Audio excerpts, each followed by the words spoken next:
Firstly, I'd like to acknowledge the traditional owners of this land, the Wiradjuri and Bunurong of the Kulin Nations, and give my respect to their elders, past and present. I acknowledge the very rich and deep connection that Indigenous people have to the land that they live on, where they keep and practice their culture and plant their dreams and hopes for future generations.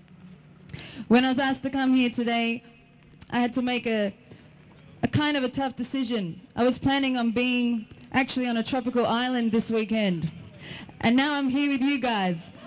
But I made that decision that the truth is so important and that it was worth me staying here, to be here with my Melbourne community, with my international community, standing up for justice for Julian Assange.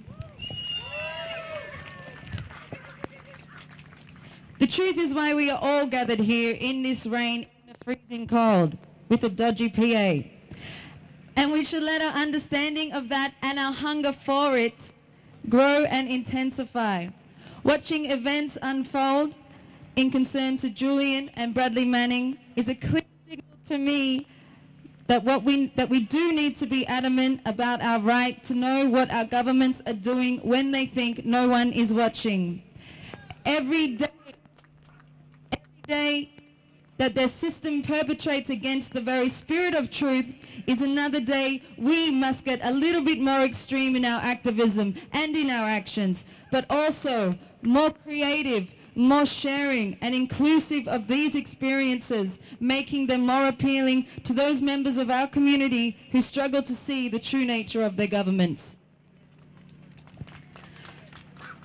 Obviously, we all depend on the truth to tell the stories of our past and to light the way forward to our future.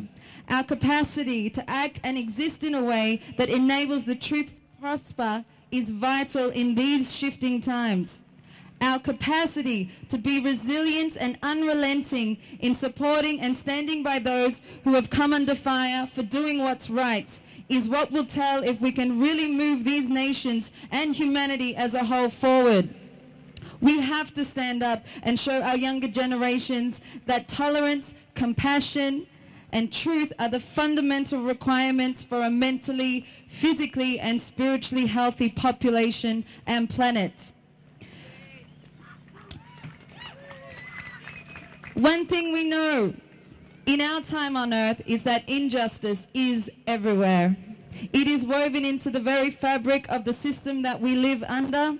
It is, in fact, sad but true, one of the pillars that is vital for the continuation of a capitalist and neoliberally run societies, aka the West.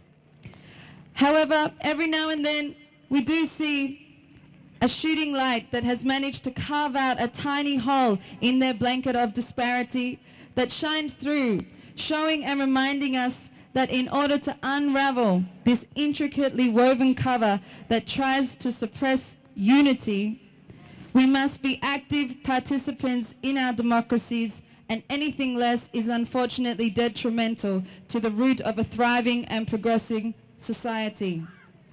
WikiLeaks is one such light that has broken through. It continues to shine as a critical reminder that the truth is powerful.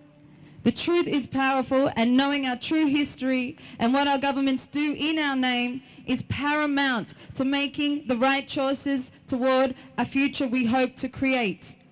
In my eyes, WikiLeaks, whistleblowers, and Julian Assange are simply upholding their responsibilities as citizens of the world.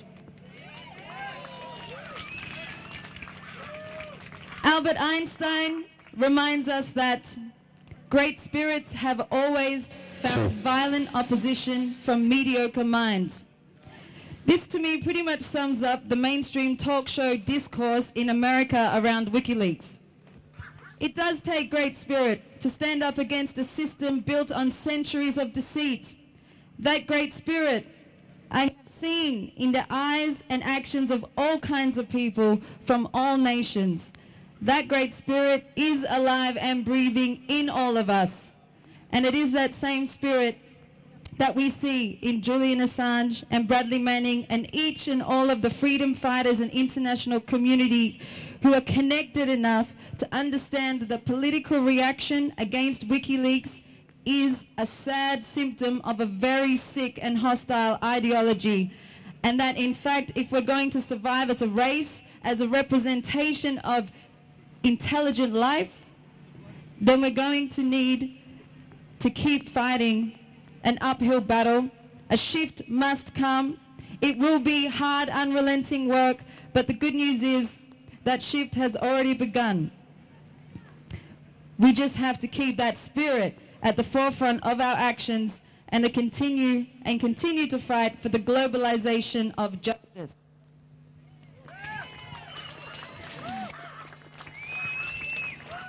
Just a little bit more. Took me ages because I had to cull so much of when I started reading about everything that's been happening with Julian Assange and WikiLeaks. I had like 16 pages of shit I needed to say. I've cut it down to 3, so bear with me. It's ironic that the powerful countries in the world, the ones committing some of the worst human rights abuses, are the same countries that trumpet their love and allegiance to democracy and liberty, but behind closed doors are guilty of murder, torture, and the mass dismemberment of the very democratic and liberal values they pretend to enshrine. While the right-wing media advocates the superiority of the West and simply regurgitates what they've been told instead of taking an initiative to broaden their perception and think for themselves.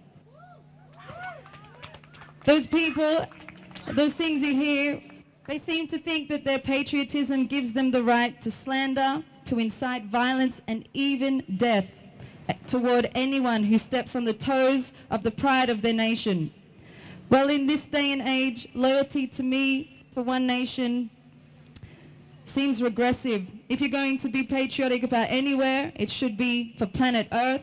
And if you're going to stand up for the rights and security and well-being of any people, it should be for all of us.